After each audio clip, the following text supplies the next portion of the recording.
Assalamu alaikum, Shandana. Welcome back. Thank you. Um, how about we talk about the a series of unfortunate events?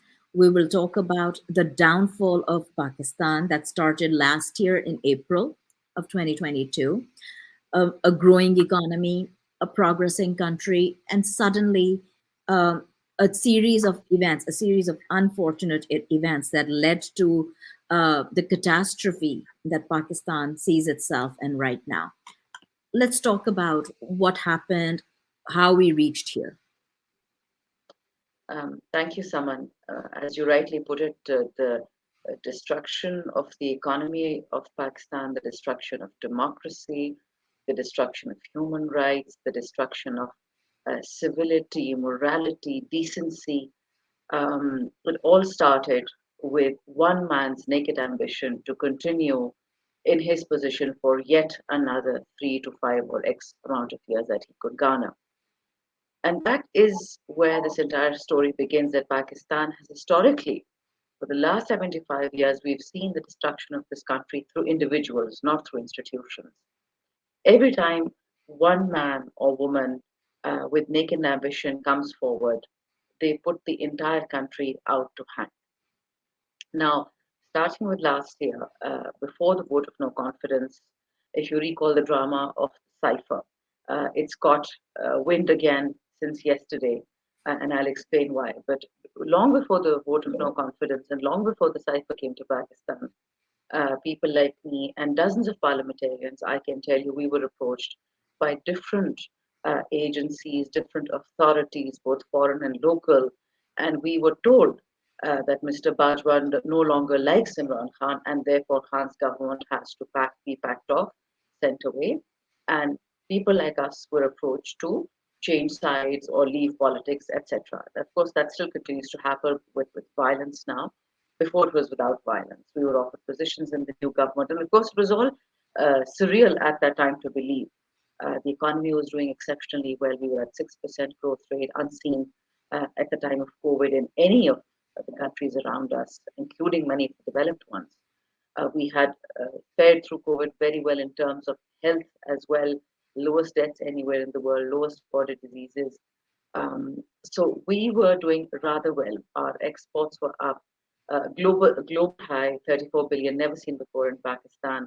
Our remittances were at an all-time high. Employment was at an all-time high.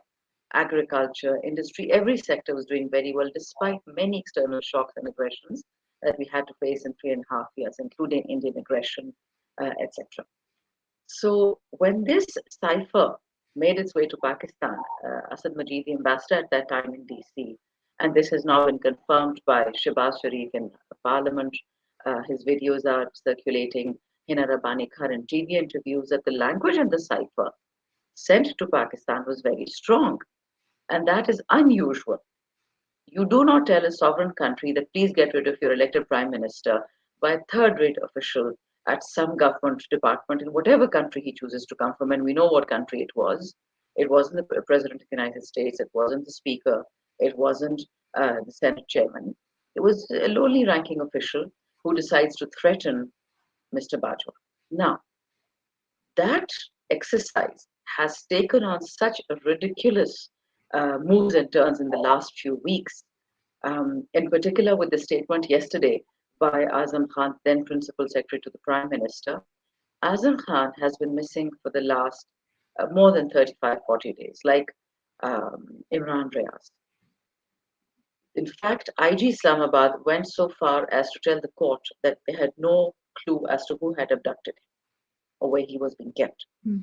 All of a sudden, an approver statement, a statement saying that the cipher either didn't exist or if it did exist, it didn't have that threatening language, on which two national security meetings were held. Uh, uh, Imagine a cipher in which there is no threat to Pakistan, yet twice National Security Council meets in which the highest heads of government, heads of military forces, armed forces, air force, navy, all of them are present. In which, after reading which cipher, after discussion of that cipher, they did a démarche to the American ambassador in Pakistan. They called him, they spoke to him. And in a written statement of the National Security Council, you have a statement saying that this was intolerable and unacceptable external interference in the matters of Pakistan. Hmm. On that, Azam Khan is giving a statement in which it is, I mean, it is a comedy of errors. I don't know if you've happened to take a look at that statement.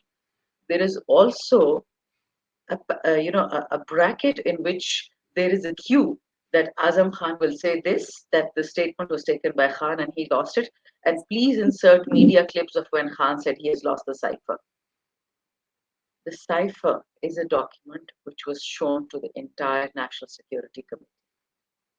The cipher is declassified, a copy sent by the speaker then to the Supreme Court. And the Foreign Office is a custodian of that cipher. So they have to get their story straight. Either there was no cipher, and then we had stupid meetings of the National Security Council, and we sent a stupid document to the Supreme Court, which had no meaning or no or nothing written in it. And then Mariam Nawaz's statement saying that foreign countries no longer send ciphers to Pakistan, our embassies are no longer sending ciphers to us because they're scared of Imran Khan. I mean, of course, she's the queen of, as they call her, the Calibri queen, the queen of all that is ludicrous and below, the IQ of -10. What As about the statement of Nawaz Sharif in Parliament House talking about hmm. the cipher? What about Rana Sana's statement? What about Hina Rabbani? What about Asad Majid's old statement? What Mhm. about the statement of the National Security Council?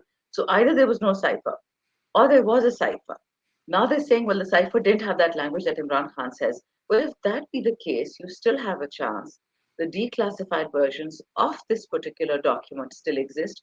Please show them to the public. Please print them in the newspapers. Make fun of Imran Khan. Make mockery of PTI. Prove us liars. Why are you hiding that cipher? What do you stand to gain? Why will the Supreme Court not open up the declassified version of that cipher? Because it is no longer coming under the Classified Secrets Act, the Official Secrets Act. That cipher has been seen by the Prime Minister. It is no longer a secret. It has been seen by the entire cabinet in Khan's time. It has been seen by the National Security Council, both in Khan's government and this Shabaz's ridiculous government. It has been sent to the Supreme Court. If a document is no longer secret, if it is declassified, it does not fall within the purview of the Official Secrets Act. What is the game all about? And the ultimate stupidity, hiding Azam Khan for the last month and a half or so, and then saying we got the statement from him. The statement has no legal value unless it is made in front of a magistrate. So, who abducted him? Who brought him secretly before a secret magistrate? And he secretly recorded the statement. How does that work? Under any known manipulation, strangulation, manifestation of this law, any law. Absolutely, but Go we ahead. have been seeing that law in itself is almost non-existent Absolutely. in Pakistan at this point. Um, I just cannot see what could possibly be gained. Like except like in your own words, it's just another blooper in a series of bloopers that they've been doing.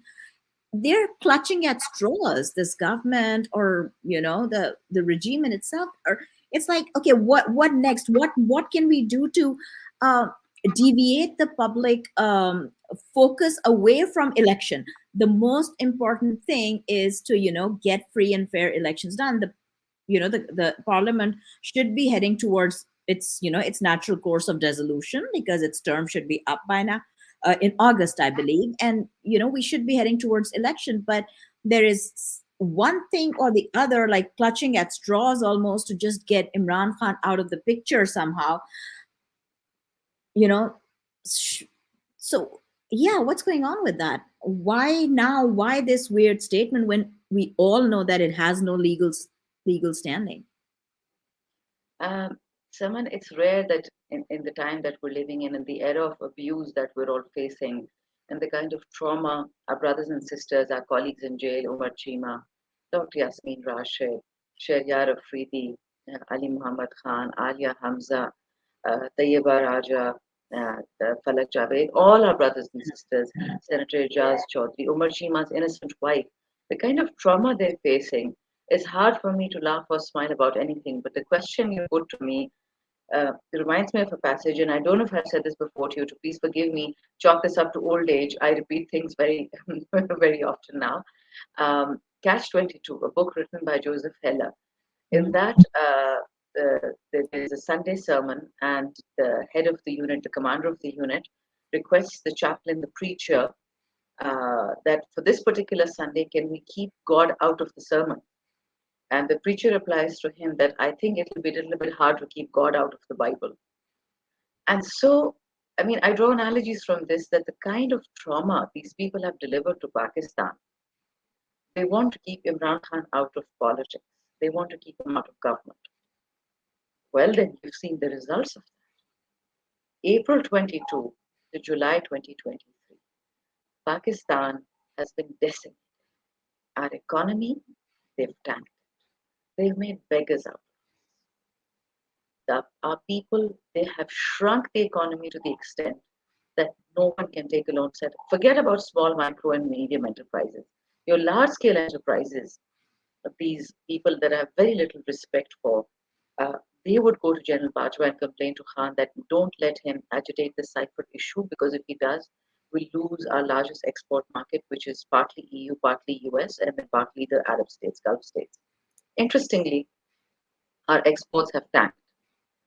We have lost 40% of production capacity in our traditional staple textiles in Faisalabad. We're unable to take orders, we're unable to fulfill orders, and the world is not giving us orders. So that happened in any case. They said that Khan, the evil ones said that Khan is no enemy, is no friend to the Foreign Office. Khan has alienated Saudi, he has alienated UAE, he has alienated the US and EU in particular. If that be the case, why aren't investors from the US and EU beating down our doors as of last year, April 2022? What's stopping them from investing in a post Imran Khan Pakistan? Why didn't we see this rainfall of dollars? Forget the IMF, forget ADB, forget the World Bank. Why is it that these countries, if they couldn't give us the dollars, they couldn't give us the investments, why couldn't they do at least at the bare minimum transfer of technology? If the country was so stable post Imran Khan, why have we seen a 50% spike in terrorism incidents in Pakistan? 50%. 3.5 years of Khan Saab, we didn't have a single drone. Post Imran Khan, all we have are terrorism strikes. You saw the one that happened day before yesterday in my city again, Peshawar. An army convoy was attacked. Again, the poorest of the poor. You know that our jawans in the army, the youngest ones, they're not rich. They have nothing. And this was a convoy of sepoys going up to the border, most probably in the area that they were in Hayatabad. And they were attacked with impunity. Are poor Pakistani soldiers not Pakistani enough? Are Pakistani poor civilians not Pakistani enough? Do we all have to be like Miss Manolo Blahnik, Mariam Nawaz, and Mr. Gucci, Bilawal Zardari? Is that when we get respect for our blood? Is that when we get respected for being human? Just yesterday, they released one of our workers, Suhail Khan, from jail in Temergara in KPK. He was shot on the 9th of May, and uh, the wound was so deep and so infected that they had to amputate his leg. Still, he remained in jail. They let him out yesterday. I hope you can show this to your viewers, that this is the kind of Gestapo that we're dealing with. They removed Imran Khan through the fake vote of no confidence. They decided unilaterally that since the economy was running so well, let's destroy it, because why not? We can. Let's show the government, let's show the world that we, Mr. Bajwa, can do anything. And of course, in the process, the whitewashing of Zardari, the whitewashing of Sharifs and Fazl Rahman, the most corrupt families in Pakistan, that was more important than stability in Pakistan. You've got the IMF deal now, and the dollar has gone from 270 on the day of the IMF deal to yesterday 286 rupees to the dollar. Where is the stability in the stock market? Where is the stability in the dollar? And look at the inflation. You've gone to 62% inflation, a high never before seen for the last 50 years. They've destroyed the average Pakistani. He can't have a single meal a day. Where do you think these voters are coming from who want to vote for Imran Khan? The reason these people are petrified for the election, and I'll explain to you why it's a stupid reason. The reason they're petrified is because JUIF voters, People's Party voters, Noon voters have shifted to Khan, to the left. They realize that, disagree as they may with his policies, with whatever they dislike about him. The man was a true soldier of Pakistan. He was a true son of the soil. He cared about the people. In this meager budget and COVID, he gave us these shelter homes. He gave us free eat freeze. He gave us the SARS program. They gave us loans for women, loans for youth, loans for agriculturists, loans for farmers. The man cared about Pakistan regardless of what you think about him. And the rest, they have shown their hand. Look at the floods in Pakistan. Today, nobody talks about the flood victims of Pakistan because they've eaten up all their resources. Whatever we got, Sherry Rahman was boasting, all these other losers were boasting about the money. Where's the money? Where's the relief in Pakistan? Where's the relief to the poor? You don't see it. And finally, I'll tell you one thing, Saman. If we don't go for fair and free elections, which will see Imran Khan as the prime minister, as the rightful prime minister again, I can assure you that the next 5 years are going to be since like the last 12, 18 months. Nobody's going to invest in Pakistan with these thieves. The penthouse pirates, Mr. 10%, nobody wants to talk to these people.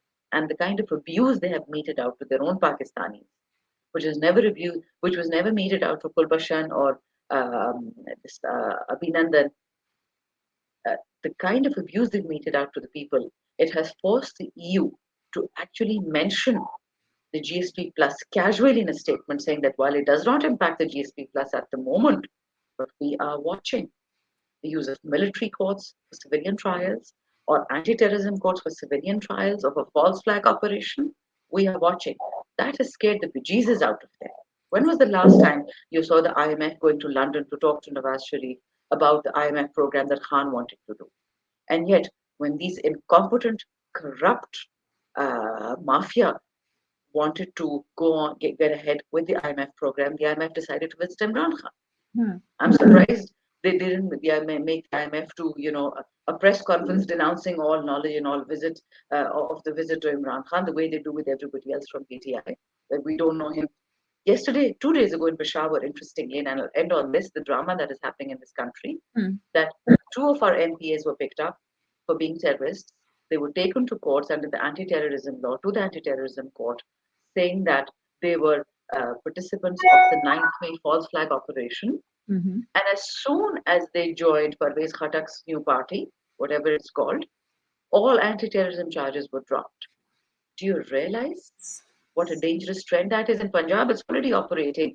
Punjab police picks up random people, takes them to police stations, tells them they're going to file anti-terrorism cases on them, unless and until they give them anywhere between a lakh and 3 lakhs, which is almost $1,000 rupees, in the police station, then let them go. This is what they've done to the state of Pakistan. They've tried to destroy the remnants of it. But let me leave this discussion at a high point. You look at what your regular average Joe Pakistani is doing. Boys who've been arrested, boys who've been tortured in jails, they're back with Imran Khan. They have more of a spine than these ex-MNAs, ex-MPAs who are leading the party, who enjoyed ministries, who enjoyed perks and privilege. Just goes to show you that the elite of Pakistan, the created elite of Pakistan, is essentially scum. And these young men and women who don't have money or a car or any affluence or any influence or any foreign educations, these are the true sons and daughters of Pakistan who are suffering and sacrificing for one day. They believe in the Qaid's dream, Qaid Azam's dream, Allama Iqbal's dream, that we'll have a country where everyone is equal, Muslim, non-Muslim, Inshallah. Christian, Hindu, Pakistan, Balochi, Sindhi, Punjabi, Pathan. That is the Pakistan we're striving for, and that is why all of us continue to stand with Khan, because he stands for united and prosperous. Inshallah. We will. Um, I took us to this really high, really positive note. So I'm afraid I'm gonna have to bring us back to another not a very nice topic, but let's talk about the unprecedented brain drain that Pakistan has seen, and what some say that it's because of the hopelessness that seems to be coming from what our youth is experiencing, our educated middle class, what they are experiencing right now. That's where it stems from. Yet we do hope that there will be elections soon. And once, Thank you, Sama. Thank you. Sorry for interrupting you. Look, no, please go as I on. mentioned earlier, the brain drain is a direct result of the vote of no confidence in Hmm. Pakistan. I'll give you an example. The IT sector in Pakistan was booming. We trebled our economy in IT related export, software development, and local IT initiatives. Mhm. And yet, these people have tanked it last year, April, this year, July. It is your best and the brightest that are leaving for foreign shores. And that is a very, very clever game that usually foreign powers play with us. They come and take our best and they leave the Zardaris and the Sharifs and Fazals to us. The reason these people are leaving is not because of hopelessness. The reason they're leaving is one, as Bill Clinton said, if the economy is stupid. They're leaving because they don't see any indications that the economy will recover under these dodos. They're corrupt and they're uneducated. They're experienced, but they're experienced in theft and corruption. That's all they're experienced in. Of course. They're unstable and they are untrue to Pakistan. They are, I don't like using the T word, but what they are turncoats. I'll use the other term, the T word. Mhm. The other reason people are leaving is the lawlessness. Yes. If you are related to a member of PTI, my mother, who has nothing to do with PTI, was not even a PTI, just recently became a PTI voter, her house has been raided 3 times. They've been looking for me. Why not just tell me what they want from me? What good does it do raiding my mother's house? Now, my mother is not an IT professional. She will not leave for greener pastures. But there are people who will. All the people that Khan weaned into moving back into Pakistan, Mhm. all our IT professionals, high tech, doctors, engineers, they are leaving Pakistan simply because they will not stand for midnight raids on their wives, their sisters, businesses being shut down, people being abused for no reason by the police, by other people. This is why people are leaving. This is not how you treat your populace. And that is because, in effect, the constitution stands abrogated. It hardly matters that the fundamental rights chapter of the constitution is written in English and Urdu. Nobody is enforcing that chapter. I'm not saying it's a hopeless situation. I'm saying it's a lawless situation. The second you have a free and fair election, the second you bring back law and order, that is when people will start seeing that there is reason to stay. But nobody would subject their wives, their children, their fathers. Azhar Mashwani, he's an assistant to Khan Saab. His brother has been gone 52 days. Rabia Sultan, the wife of Umar Chima, former governor of Punjab, she has done nothing wrong and she's in jail. These are the reasons why people are quitting Pakistan. And anybody who supports Zardari, anybody who supports Sharif, anybody who supports Fazlur Rahman, they are equally complicit and equally guilty. And they have the blood of innocent Pakistanis and destruction of Pakistan on its hands. We will recover from it, no doubt, but there is a precondition, and that is Imran Khan led government, because that will be a free and fair elected government. Look at all the polls nowadays, local polls, international polls. More than 80% of people want to vote for Khan. And if you get a government full of these nincompoops, you know there is going to be another puppet government and they will take Pakistan to where Zimbabwe is. They are going to destroy us. Absolutely. Look, this next thing that I'm going to talk to you about, I wasn't planning on talking to you about this, but you mentioned Sherry Rahman, and I cannot stop myself from talking about her anti-Semitic, her anti-Israel comments that she recently made, to the press. Interestingly, in Urdu, this is a government that would never, that in fact, if anything, they under Nawaz Sharif's government and under Benazir government, there have been delegations that have gone into Israel that have made. However, they love calling Imran Khan an Israeli agent on the one hand, and then Taliban Khan on the other hand. So make your minds up. However, let's just. I would love to hear your comments about her very anti-Semitic, very anti-Israel sentiment statements that she made. Interestingly, in Urdu, something that I bet she would never repeat in English, never repeat in her many during her many trips to the U.S.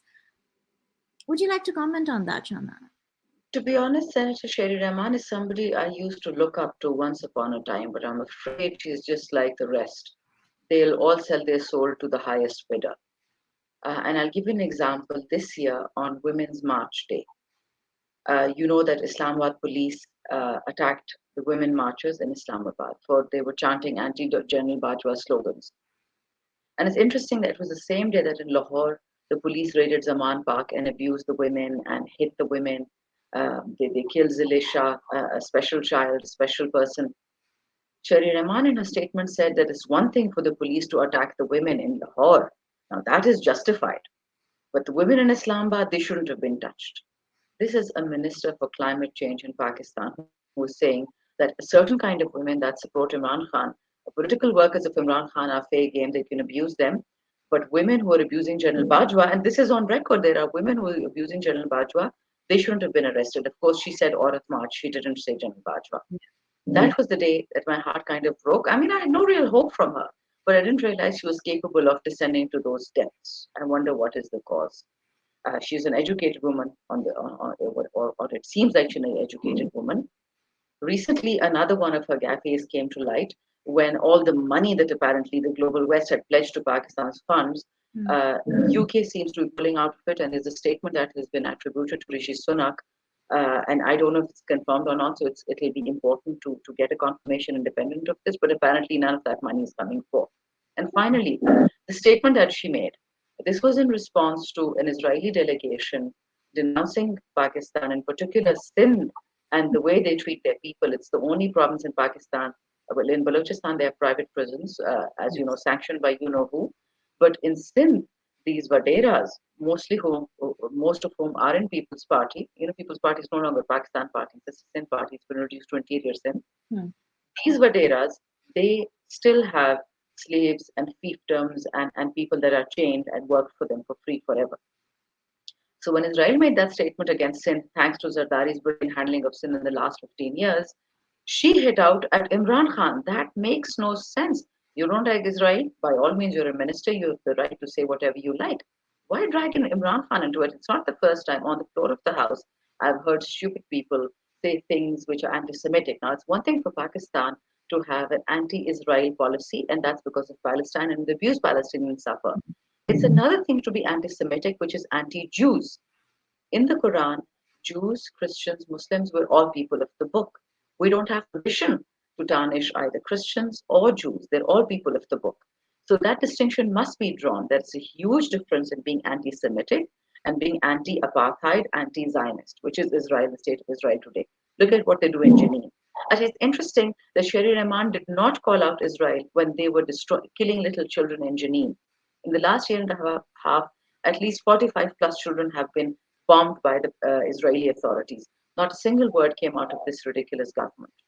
But when Israel criticizes Sindh, Sherry Rahman criticizes Imran Khan. That makes no sense. And of course, they make fun of Imran Khan's sons as having Jewish grandparents. And why not? Were not the first converts to Islam in the Prophet Muhammad, peace be upon him, time Jews? Was Hazrat Bibi Zainab not of the Jewish clan, of the most prominent Jewish clan? What are these people going on about? So I'm afraid these people are an embarrassment unto themselves. The fact that they sit in parliament and wax lyrical about Pakistan and rights. I pray Pakistan never has to go through such a trauma again. Literally, we're going through the Holocaust of Pakistan. What this Gestapo in power is doing to us, this is our Holocaust. Our one black day, the biggest black day we suffered in Pakistan after the destruction of East Pakistan, Bangladesh, was the Army Public School. And now perhaps it's this prolonged exposure, this abuse since the 25th of May last year till today. I pray Pakistan comes out of this trauma soon, because with these nincompoops, these abusive people at the helm, I don't see any hope for Pakistan. That is where I get hopeless. But am I allowed to be hopeless? That is the question.